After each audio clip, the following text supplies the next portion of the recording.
I was standing in my garage at 2 in the morning, watching my backup generator rumble to life, when I realized that moving to the Riverside Meadows community in Springfield, Illinois was going to be the worst decision of my life. The power had gone out 15 minutes earlier during a brutal thunderstorm that hammered our neighborhood like nature itself had a personal vendetta against our power grid. I had installed the generator 6 months ago, right after moving in, because my home office setup couldn't afford to lose power. I ran a small but profitable data recovery business from my basement, and my servers needed constant electricity.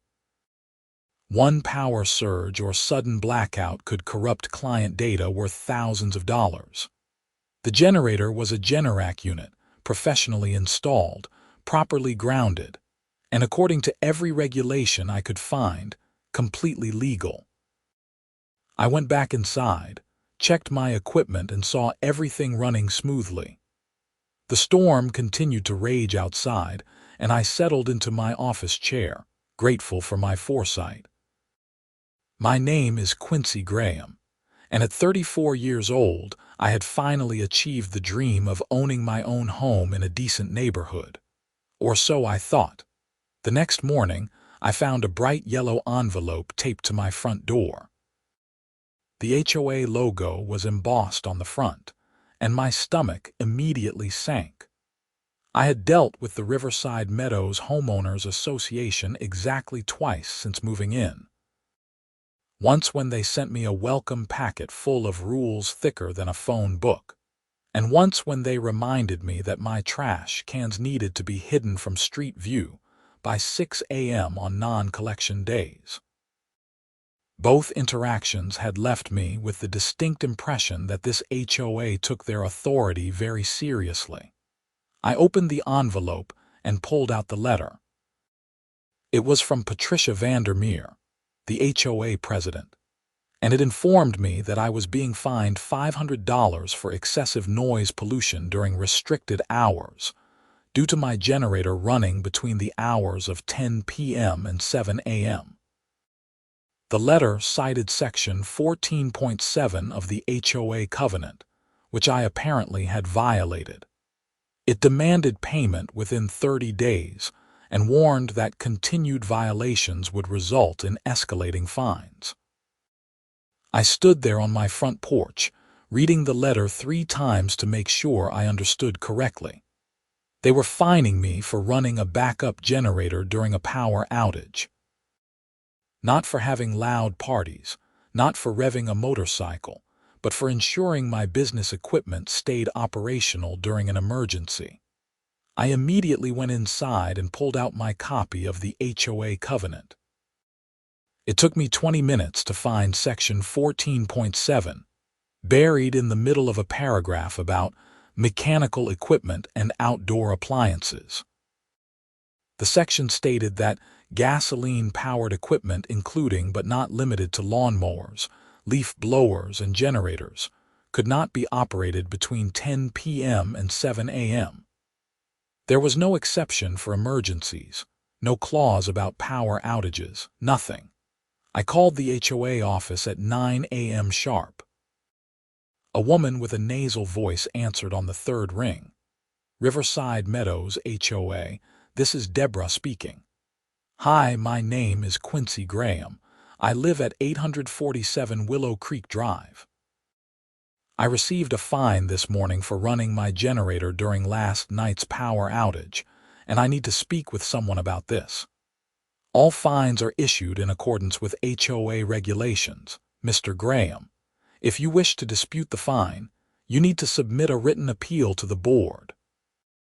I understand that, but this was during a power outage, an emergency situation. I run a business from my home that requires constant power. The covenants make no distinction for emergencies, sir. The noise restrictions are in place to ensure all residents can enjoy peaceful evenings. I felt my jaw clench. So you're telling me that if there's a power outage, I'm just supposed to let thousands of dollars of equipment get damaged? You're free to submit an appeal, Mr. Graham. The next board meeting is in 3 weeks. 3 weeks. I had already received the fine, and they expected me to wait 3 weeks just to plead my case. I thanked Deborah through gritted teeth and hung up. I spent the next 2 hours drafting an appeal letter. I explained my business needs, cited Illinois state law regarding backup generators, and provided documentation showing that my generator met all local noise ordinances. I even included a decibel reading I had taken during installation, showing that the generator produced less noise than the garbage trucks that rumbled through our neighborhood every Tuesday morning at 6 a.m.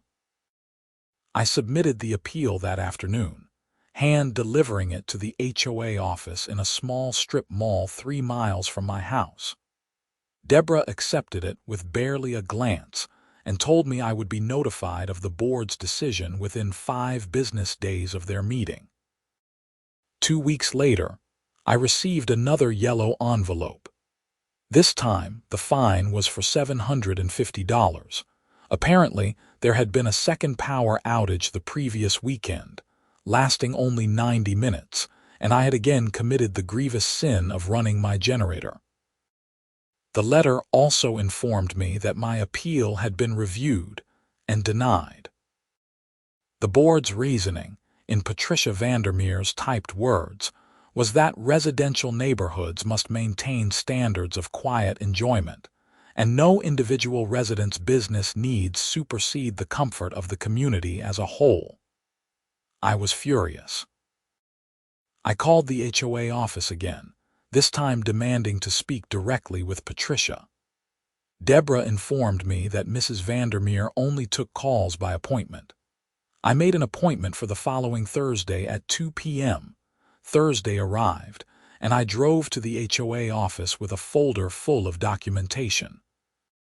I had researched Illinois property law, generator regulations, and even found cases in other states where HOAs had been forced to allow backup generators.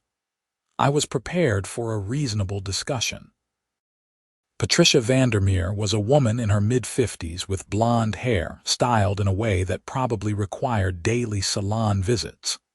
She wore a cream-colored blazer and pearls, and her office was decorated with photos of her shaking hands with various local politicians. She greeted me with a smile that never reached her eyes. "Mr. Graham, please sit down. I understand you have concerns about the recent fines." I sat across from her desk and placed my folder on my lap. "Mrs. Vandermeer, I appreciate you meeting with me. I want to discuss these generator fines. I believe they are unreasonable given that I only run the generator during power outages, which are emergency situations." She folded her hands on her desk. "Mr. Graham, I understand you run a business from your home. However, when you purchased your property in Riverside Meadows, you agreed to abide by all HOA covenants. Those covenants exist to protect property values and ensure a high quality of life for all residents. I understand that, but there's no exception for emergencies. What am I supposed to do during a power outage? Many residents manage without generators. Perhaps you could invest in battery backup systems that don't produce noise." I leaned forward. Battery systems that could run my equipment for hours would cost tens of thousands of dollars. My generator was a fraction of that cost and is completely legal under local ordinances. Local ordinances and HOA covenants are separate matters, Mr. Graham. Our covenants are more restrictive, which is our right as a private community. So I'm just supposed to accept thousands of dollars in potential damage to my equipment. Her smile tightened. "I suggest you find alternative arrangements for your business needs. Perhaps renting office space elsewhere would be more suitable." I sat back, stunned. She was essentially telling me to move my business out of my own home because the HOA didn't want to hear a generator that ran maybe 4 times a year. "Mrs. Vandermeer, I've been a good resident. I maintain my property. I pay my dues on time, and my generator is only used in emergencies. This seems excessive. The board has made its decision, Mr. Graham. The fines stand, and any future violations will result in additional penalties. We take our covenants very seriously. I left that meeting knowing I was dealing with someone who cared more about control than common sense. But I paid the fines, both of them, because I didn't want to escalate things further. I hoped that would be the end of it. It wasn't. 3 weeks later, another storm rolled through Springfield. This one was worse than the previous ones, with winds strong enough to knock down tree branches and power lines across half the city. The power went out at 8 p.m., and the utility company's automated message said it would be at least 12 hours before service was restored. I stood in my garage, looking at my generator, and faced an impossible choice. Run it and face another fine, or let my servers go down and potentially lose client data. I had 3 active recovery jobs running, including one for a medical office that had experienced a ransomware attack. Their patient data was currently being reconstructed on my system, and losing power could corrupt the entire recovery process. I made the decision. I started the generator. The next morning, there was a yellow envelope on my door.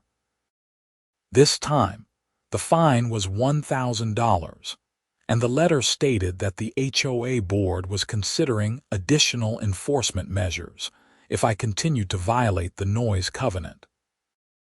There was also a note at the bottom, handwritten in what I assumed was Patricia's precise script. Mr. Graham, this is your final warning. Further violations will result in legal action. I sat in my kitchen, drinking coffee and staring at the fine. $1,000. I had now paid over $2,000 in fines for running a generator during power outages.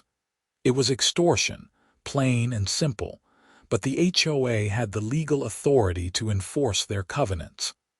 I had signed the papers when I bought the house, agreeing to all their rules. That's when I noticed something while reviewing my HOA documents. There was a provision that allowed for reasonable accommodation requests for business purposes. It required a formal application and approval from the board, but it was there. I spent the evening drafting the most thorough accommodation request I could manage, explaining my business, the critical nature of constant power, and the infrequency of actual generator use. I submitted it the next day and waited. 2 weeks later, I received a letter denying my accommodation request. The reasoning was identical to their previous denial. My individual business needs did not supersede community standards. I was done being polite. I started researching Patricia Vandermeer and the HOA board. It didn't take long to discover something interesting. Patricia lived in the largest house in Riverside Meadows, a custom-built colonial on 3 lots at the end of Meadowbrook Lane. According to county records, her house had a finished basement, and according to the community Facebook group, she hosted the monthly HOA meetings in that basement. I also learned from a neighbor, George, who lived 2 houses down from me, that Patricia's basement had flooded twice in the past 5 years during heavy rains. The neighborhood was built on relatively flat land with a high water table, and many homes had sump pumps to prevent basement flooding. George told me this over beers on his back patio one Saturday afternoon, when I casually mentioned the HOA troubles I was having. Patricia runs that HOA like her own personal kingdom, George said, shaking his head. She fined my wife and me $300 because our mailbox was the wrong shade of black. Said it didn't match the approved color palette. We had to repaint the whole thing. That's insane, I said. You know what else is crazy? That woman's house has more code violations than anyone else in the neighborhood, but somehow those never get addressed. Her sump pump runs constantly during spring rains. I can hear it from the street when I walk my dog, but God forbid anyone else makes any noise. That conversation planted a seed in my mind. Not a good seed, not an ethical seed, but a seed nonetheless. I started paying attention to Patricia's house. I drove past it occasionally, walked my newly adopted rescue dog, Max, along that route, and generally kept tabs on the property. I noticed that there was indeed a sump pump discharge pipe that emptied into the street gutter, and during any significant rain, water flowed steadily from it. Then came May, and with it, the rainiest spring Illinois had seen in a decade. The weather forecast showed a major storm system moving in, promising 3 days of constant rain. Flood warnings were issued for low-lying areas around Springfield. I also noticed something else during my walks. Patricia's sump pump setup was fairly standard. The pump itself was in the basement, connected to a discharge pipe that ran up and out of the house. But the pump required electricity to function, and that electricity came from the main house panel. The storm arrived on a Tuesday evening. The rain started as a gentle patter, but quickly intensified into a relentless downpour. I watched the weather radar on my computer, seeing the massive green and yellow blob parked directly over Springfield. The meteorologists predicted this system would stall over central Illinois for at least 2 days. At 11 p.m., the power went out. I sat in my dark living room for a few minutes, listening to the rain hammer against my windows. Then I made a decision that I'm not particularly proud of, but I made it nonetheless. I did not start my generator. Instead, I grabbed my raincoat and flashlight and went for a walk. Max needed to go out anyway, or so I told myself. I walked down Willow Creek Drive, turned onto Meadowbrook Lane, and strolled past Patricia's house. The street was empty. Everyone sensible was inside, dry and probably sleeping. The power was out across the entire neighborhood. I could hear water everywhere. It gushed from downspouts, rushed along gutters, and pooled in every low spot on the street. I walked past Patricia's house and noted that the sump pump discharge pipe was dry. Without power, the pump wasn't running. I went home, dried off Max, and sat in my dark living room. My servers were down. My business was at a standstill. But for once, I wasn't the only one suffering from a power outage. The rain continued through the night. I actually started my generator at 6 a.m., right when the HOA's noise restriction ended. I needed to check on my equipment and make sure everything would restart properly. Everything looked fine. The power came back on around 9 a.m., and I shut down the generator. I didn't hear anything about Patricia's house that day or the next. The rain continued, sometimes heavy, sometimes light, but constant. The power stayed on. Then, on Thursday evening, the power went out again. This time it was just after midnight, and the rain was coming down harder than before. The streets were rivers, and the storm drains couldn't keep up. I received an alert on my phone saying power wouldn't be restored until at least noon the next day due to widespread outages. I sat in my dark house and thought about my $2,000 in fines. I thought about Patricia's condescending smile and her refusal to show even a shred of reasonableness. I thought about being threatened with legal action for trying to protect my business, and I didn't start my generator. I slept poorly that night, partly because of the thunder and lightning, partly because of what I knew was happening across the neighborhood. Basements without working sump pumps were slowly filling with water, including, almost certainly, Patricia's basement. The next morning, the rain finally stopped. The power came back on around 10 a.m. I started my generator briefly to make sure my equipment had stayed safe during the outage, then shut it down once grid power was stable. Around 2 p.m., I took Max for a walk. As we approached Meadowbrook Lane, I saw something I had been both expecting and dreading. A disaster restoration company truck parked in front of Patricia's house. Workers in rubber boots were carrying equipment inside, and I could see a large industrial dehumidifier sitting on her front lawn. Her basement had flooded. I walked past casually, not staring, just a regular neighbor walking his dog, but I felt a twisted sense of satisfaction. She had made my life miserable over running a generator during emergencies. Now she had experienced her own emergency. The community Facebook group exploded that afternoon. Multiple residents reported basement flooding. Some had minor seepage, others had several inches of water. Patricia posted a long message about how the community needed to address drainage issues and how the recent storms were unprecedented and catastrophic. She made no mention of her own flooding, but George did. He commented on her post, "Patricia, sorry to hear about your basement flooding. I saw the restoration trucks at your place. Hope the damage isn't too bad." She responded, "Thank you, George. Yes, we had some water intrusion. Unfortunately, our sump pump failed during the power outage. We're dealing with the cleanup now." I read that comment 3 times. Her sump pump hadn't failed. The power had failed, which prevented the pump from running, which caused the flooding. It was the exact same situation I faced with my servers, except she was getting sympathy while I had gotten fines. A week later, I received another yellow envelope. I assumed it was another fine, maybe for running my generator that Friday morning.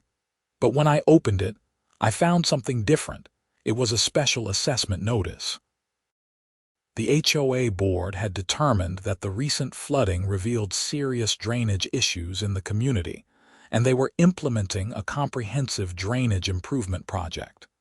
The cost would be divided among all residents, $2,500 per household, due in 60 days.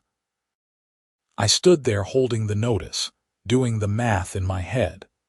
I had paid over $2,000 in fines, and now I owed another $2,500 for drainage improvements. Improvements that were probably primarily designed to prevent Patricia's basement from flooding again. I looked up the HOA board members. Besides Patricia as president, there was Gerald Morrison as vice president, Susan Chen as treasurer, and Robert Mills as secretary. I decided it was time to attend an HOA meeting. The next meeting was scheduled for the following Tuesday at 7 p.m., held in Patricia's basement. The irony wasn't lost on me. I showed up 15 minutes early and was greeted at the door by Patricia herself, looking surprised to see me. "Mr. Graham, I didn't expect you tonight." "The meetings are open to all residents, correct? Of course, please come in." Her basement was nice, or at least it had been.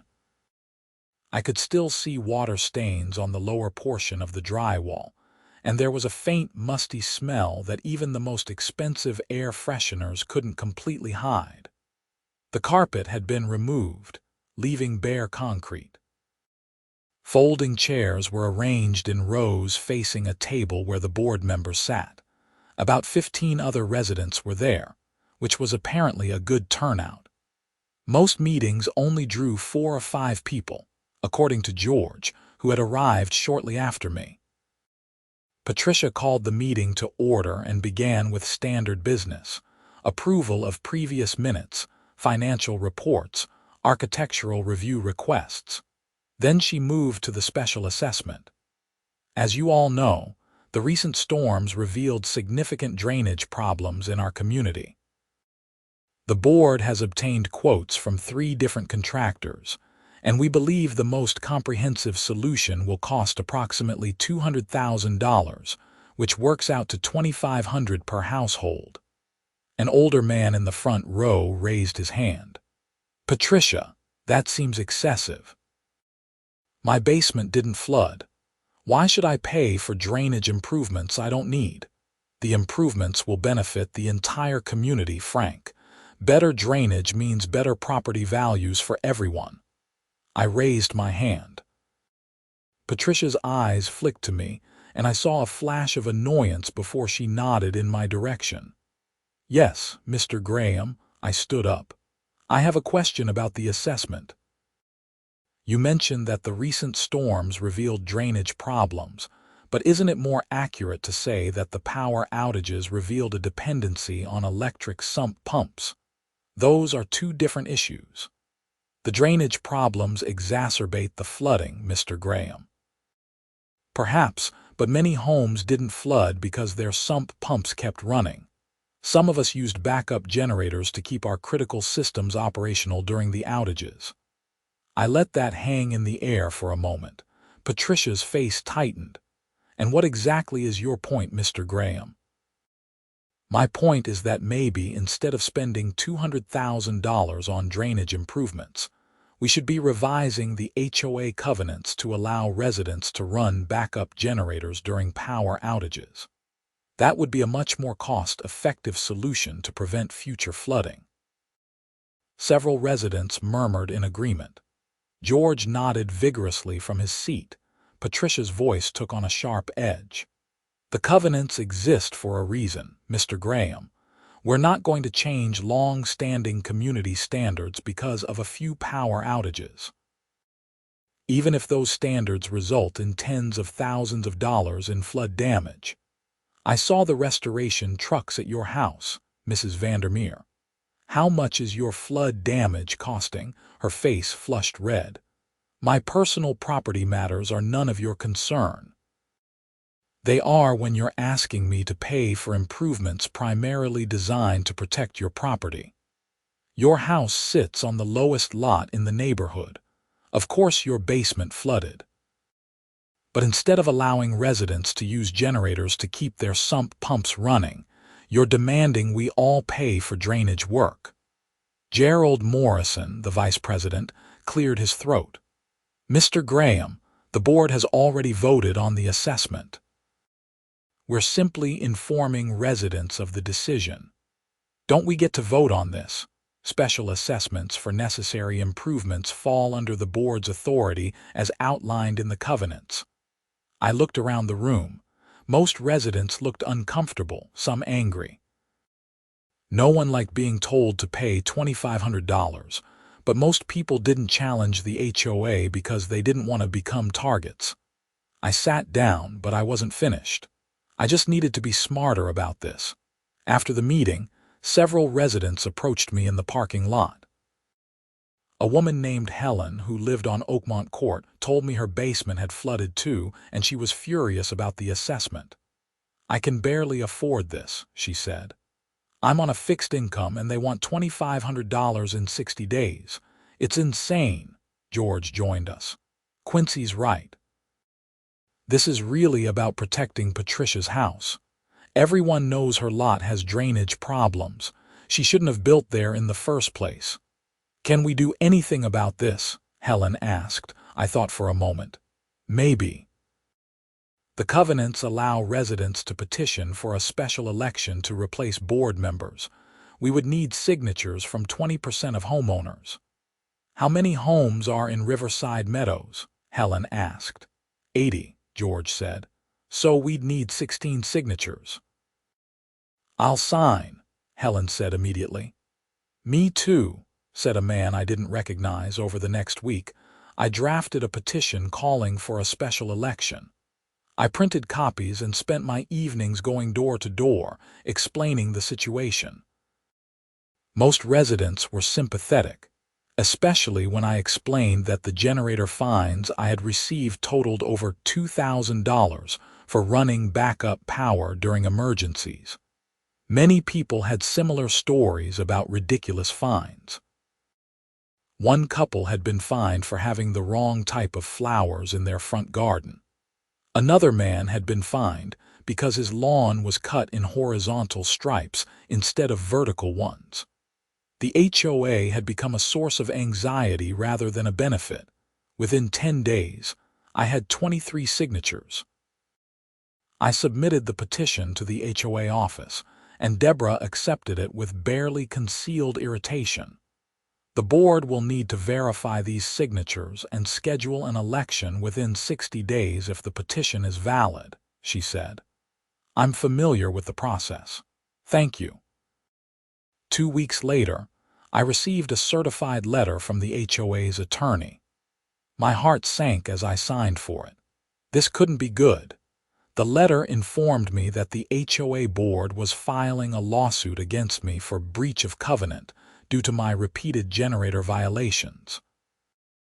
They were seeking an injunction preventing me from operating any gasoline-powered equipment during restricted hours, plus attorney fees and all previously assessed fines. The total amount they were demanding was over $15,000. I sat at my kitchen table, reading the lawsuit, and felt my anger transition into something colder and more calculated. They were trying to intimidate me into dropping the petition. This was retaliation, plain and simple. I called an attorney the next morning. His name was David Brennan, and he specialized in HOA disputes. His office was in downtown Springfield, and he agreed to meet with me that afternoon. David was in his early 40s, with graying hair and the tired eyes of someone who had seen too many HOA horror stories. I laid out everything: the generator fines, the flooding, the special assessment, the petition, and now the lawsuit. He reviewed the documents I had brought and leaned back in his chair. This is pretty clearly retaliatory. You filed a petition for a special election, and 2 weeks later they sue you. That's not a coincidence. Can they do this? They can file a lawsuit, sure. Whether they'll win is another matter. The generator issue is tricky because you did technically violate the covenant.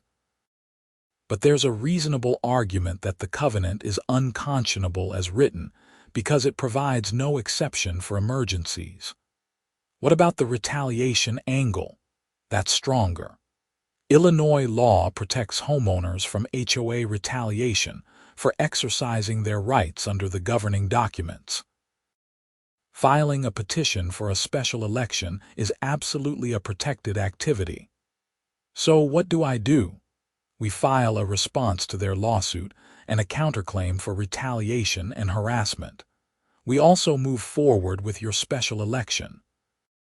If you can get new board members elected, this whole thing probably goes away.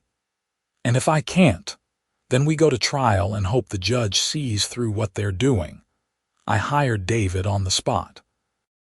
This was going to cost me money I hadn't planned to spend, but I was too far into this fight to back down now. The special election was scheduled for late June. The board had tried to delay it as long as possible, but the covenants were clear. Verified petitions required an election within 60 days. I had exactly 1 month to campaign. I created a slate of candidates to challenge the existing board members. I would run for president against Patricia. George agreed to run for vice president against Gerald. Helen would run for treasurer against Susan. We found a retired school teacher named Margaret to run for secretary against Robert.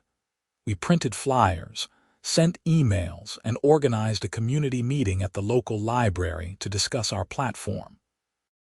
The main points were simple: reasonable accommodation for backup generators during emergencies, no special assessment until other options were explored, and an end to harassment over minor covenant violations. Patricia fought back hard. She sent out mass emails calling us troublemakers who wanted to destroy property values and turn Riverside Meadows into a slum. She claimed that allowing generators would create constant noise pollution, and that fighting the special assessment would leave the community vulnerable to future flooding. But I had an advantage: evidence. I created a presentation showing exactly how much the board had collected in fines over the past 3 years, and where that money had gone. Turns out, a significant portion had been spent on legal fees and administrative costs. which primarily meant paying themselves stipends and throwing community events that only board members and their friends attended. I also obtained quotes from several contractors that showed the drainage project could be done for a fraction of what the board was proposing if they took a more targeted approach instead of a comprehensive overhaul. The community meeting drew over 40 residents, which was half the homeowners in Riverside Meadows. I presented my findings, and the mood in the room shifted from skeptical to outraged as people realized how much money had been wasted. Patricia attended but sat in the back, arms crossed. When it was her turn to speak, she defended the board's actions as necessary to maintain standards. "If you elect these people," she said, pointing at me and my slate, "you'll be giving up everything that makes Riverside Meadows a desirable place to live. Property values will plummet. Standards will disappear. Is that what you want?" Helen stood up from her seat. "What I want is to not be nickel and dime to death over nonsense. You fined me $100 because my house numbers were 2 inches smaller than the covenant requires. 2 inches, Patricia. I had to replace perfectly good numbers because you got out a tape measure." The room erupted in similar stories.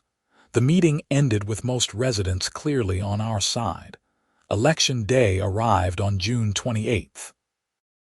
Ballots had been mailed to all homeowners 2 weeks prior, and they were due back by 5 p.m.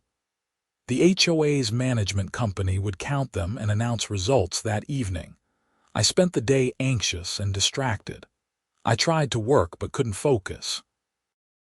Max sensed my mood and stayed close, resting his head on my lap while I sat on the couch pretending to watch television. At 7 p.m., I received an email from the management company.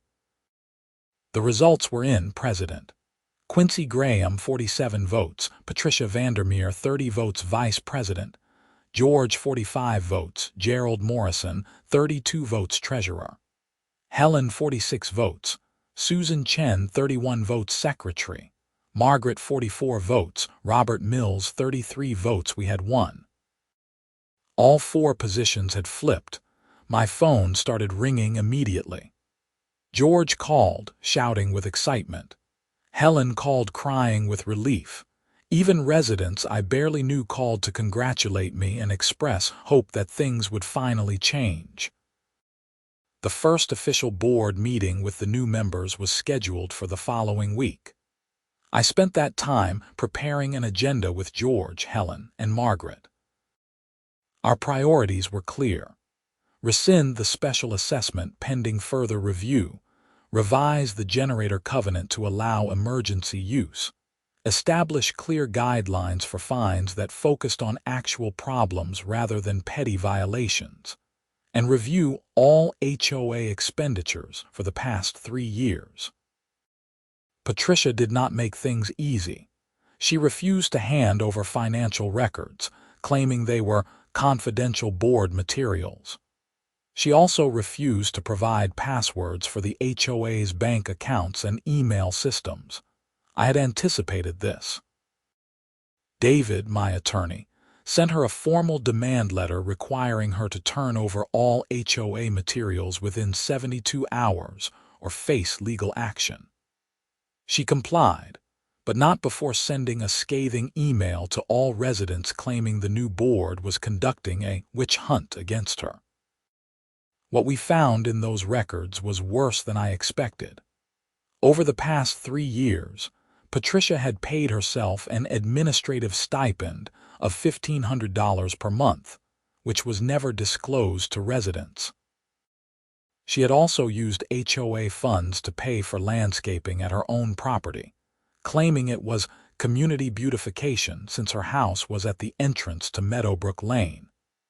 The other board members had received smaller stipends, but had similarly misused funds. The total amount of misappropriated funds exceeded $80,000. I called an emergency community meeting and presented the findings. The room was silent as I went through the spreadsheets, showing payment after payment that benefited board members personally rather than the community. "This is embezzlement," someone shouted from the back. I nodded. "It might be. That's why we're turning these records over to the Illinois Attorney General's office and to the Springfield Police Department." Patricia, who had shown up to the meeting, went pale. "You can't do that. This is an internal community matter." "Fraud isn't an internal matter, Patricia. You took money that didn't belong to you. That's theft." She stood up, trembling with anger. "I devoted years to this community. Everything I did was to maintain standards and property values. You're all going to regret this when this neighborhood falls apart." She stormed out, and that was the last time I saw her at any community function. The investigation moved quickly. The Attorney General's office took the case seriously because HOA fraud had become a growing problem in Illinois. Within 2 months, Patricia, Gerald, Susan, and Robert were all charged with embezzlement and theft. The amounts varied, but Patricia faced the most serious charges due to the extent of her misappropriation. The case went to trial in November. I testified about the generator fines, the retaliatory lawsuit, and the special assessment that had prompted my investigation into the finances. The prosecution presented clear evidence of systematically diverting HOA funds for personal use.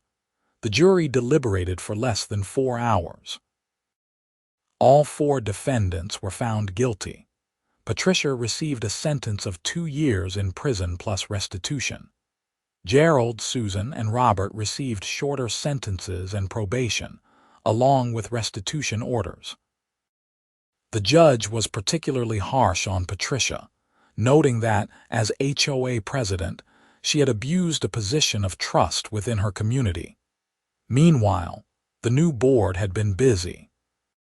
We rescinded the special assessment and instead used a portion of the recovered funds to implement targeted drainage improvements in the areas that actually needed them. The work cost $35,000, not $200,000. We revised the generator covenant to allow emergency use during power outages, with reasonable noise restrictions. We also established a policy that fines could only be issued for violations that materially impacted health, safety, or property values, not for absurd things like flower types or mailbox colors. We reduced the board stipends to 0 and made all financial records available online for any resident to review. We instituted quarterly town halls where residents could voice concerns and vote on major expenditures.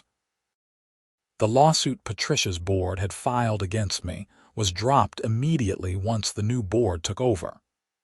David sent them a bill for his fees, and the HOA paid it using funds recovered from Patricia's restitution. Property values in Riverside Meadows actually increased over the following year. Turns out people liked living in a community where the HOA served residents instead of harassing them. We got write-ups in local real estate publications as an example of how HOA reform could revitalize a neighborhood. I continued running my data recovery business from my basement, and my generator sat quietly in the garage, ready for the next power outage. When that outage inevitably came during a thunderstorm in March, I started it up without hesitation. A few neighbors even thanked me the next day because the familiar hum of the generator had been reassuring, a sign that at least someone in the neighborhood had backup power. George and I became good friends. We still met for beers on his patio, but now our conversations were about normal things like sports and work, not HOA drama. Helen remained involved in the community and even started a neighborhood garden club that actually grew beautiful flowers without worrying about covenant violations. One evening about a year after Patricia's conviction, I was walking Max when I ran into Margaret. She had been sorting through some old HOA files and found something interesting: records from when Patricia first bought her lot. The developer had specifically warned her that the lot had drainage issues and recommended she either choose a different lot or install a robust drainage system during construction. She had ignored the warning and built anyway, then spent years forcing the community to accommodate her poor decision. She literally created the problem she tried to make everyone else pay for, Margaret said, shaking her head. It seemed fitting in a way. Patricia had been so focused on control and maintaining her vision of community standards that she had lost sight of basic fairness and honesty. She had turned a homeowners association into her personal fiefdom and punished anyone who challenged her authority. The whole experience taught me something valuable about the nature of power and bureaucracy. HOAs exist, in theory, to protect property values and maintain community standards. But without oversight and accountability, they can quickly become tools of petty tyranny. Patricia had genuinely believed she was acting in the community's best interest, even as she fined residents for trivial violations and embezzled funds. She had convinced herself that her authority was absolute, and that anyone who questioned her was an enemy of the community. My backup generator, the source of all this conflict, continued to serve its purpose. It ran maybe 6 times a year, during storms or outages, protecting my business equipment and ensuring my work wasn't interrupted. Under the revised covenants, I could operate it guilt-free, knowing I wasn't violating any rules. I served as HOA president for 2 years before stepping down to let someone else take the role. By then, the community was running smoothly. We had established systems and policies that prevented the kind of abuse Patricia had engaged in. Board meetings were well attended, financial records were transparent, and residents actually liked their HOA. Sometimes I drove past Patricia's old house. A new family had bought it after the bank foreclosed. They were nice people with 2 young kids who played in the yard. They had installed a backup generator shortly after moving in, which I thought was ironic and appropriate. The special irony was that the targeted drainage improvements we had funded actually helped their property. The previous flooding issues were largely resolved, accomplished for a fraction of what Patricia had demanded, and without requiring any special assessment from residents. I occasionally thought about the night I chose not to start my generator, knowing it would likely lead to Patricia's basement flooding. It wasn't my proudest moment. I had essentially used the HOA's own rules against them, letting the power outage do what it would naturally do without intervention. Was it petty revenge? Absolutely. Was it justified? That's a harder question. In the end, though, that flooded basement led to the special assessment, which led to my investigation of the finances, which uncovered the embezzlement. If Patricia's basement hadn't flooded, she might have continued her scheme for years, stealing from residents and ruling the HOA like a tyrant. So perhaps there was a strange sort of justice in it all. David, my attorney, and I stayed in touch. He told me that HOA disputes were one of the most frustrating areas of law because they often involved good people trapped by bad rules and bad actors wielding petty authority. He said my case was unusual because we actually won and reformed the system rather than just escaping it. Most people who fight their HOA either lose or end up moving away, he said. You actually fix the problem. That's rare. The local news did a story about our HOA reform efforts. The reporter interviewed me, George, and Helen about how we had turned Riverside Meadows around. We emphasized the importance of transparency, accountability, and reasonable rules. The story struck a chord, and I received emails from residents of other HOA-controlled communities asking for advice on how to challenge their own problematic boards. I realized this was a much bigger issue than just my neighborhood. Across America, millions of people lived in HOA-controlled communities, and many faced similar problems with overreaching boards and unreasonable rules. Our success story offered a template for reform. The Illinois state legislature even took notice. A representative from Springfield introduced a bill requiring greater financial transparency for HOAs and establishing protections for residents who challenged board actions. The bill cited our case as an example of why such reforms were necessary. It passed and was signed into law, creating new standards for HOA governance across the state. I never intended to become an HOA reform advocate. I just wanted to run my generator during power outages without being fined. But sometimes small acts of resistance against unreasonable authority lead to larger changes. Patricia's vindictiveness and greed had created an opportunity for reform that benefited not just Riverside Meadows, but potentially thousands of Illinois residents living under HOA governance. Max and I continued our evening walks through the neighborhood. The streets were the same, the houses were the same, but the atmosphere was different. People were friendlier, more relaxed.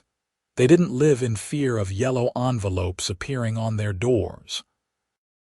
They felt comfortable having conversations with neighbors, without worrying that someone would report them for a covenant violation. That sense of community, of people actually enjoying living near each other rather than being in constant low-level conflict, was worth all the stress and expense of the fight. Riverside Meadows had become what it was supposed to be, a nice neighborhood where people could live their lives without harassment. On a warm evening in late summer, the new board organized a community picnic in the neighborhood park. Over 60 residents showed up, which was the best turnout for a community event in years. There were kids playing, people grilling, neighbors chatting and laughing. George manned the grill while Helen organized games for the children. Margaret was taking photos for the community newsletter. I stood there with a beer in hand, watching the scene, and felt genuinely happy. This is what Patricia could have created if she had focused on building community instead of enforcing control. This is what an HOA could be at its best, a facilitator of neighborhood connections, not a source of anxiety and conflict. Someone asked me to say a few words, so I reluctantly grabbed a microphone. I wasn't good at speeches, but I tried. I just want to thank everyone for being part of this community and for supporting the changes we have made. A year ago, a lot of us were frustrated and angry about how things were being run.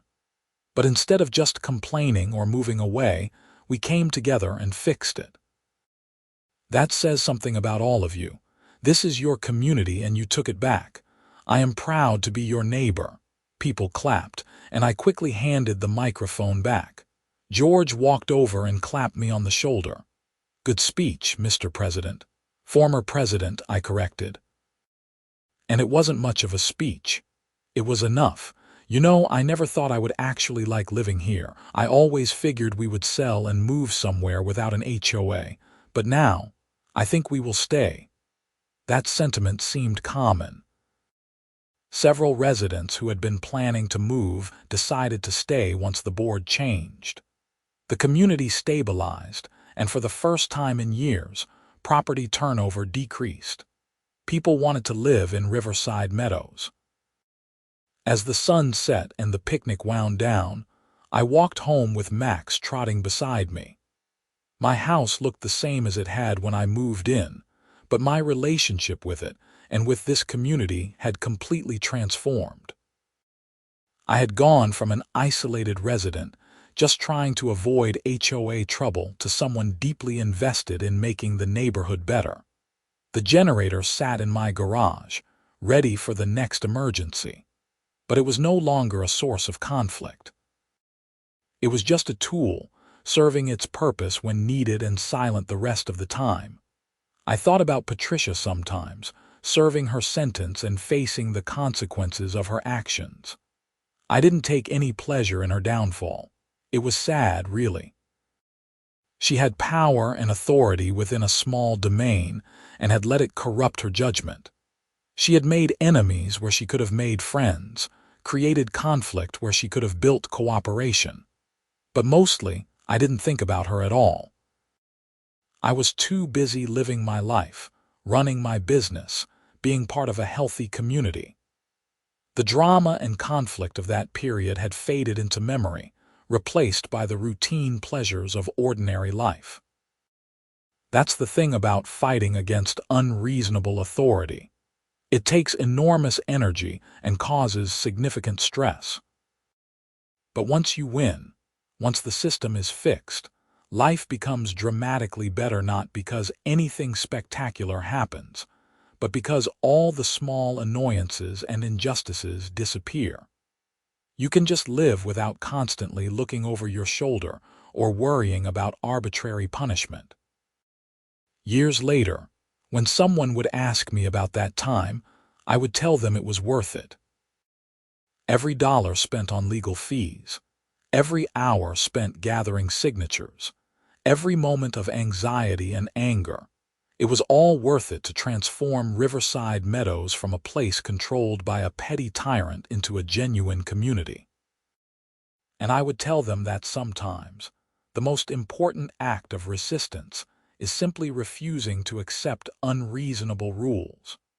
Not with violence or even necessarily with grand gestures, but with persistence and community organizing, and a refusal to be intimidated.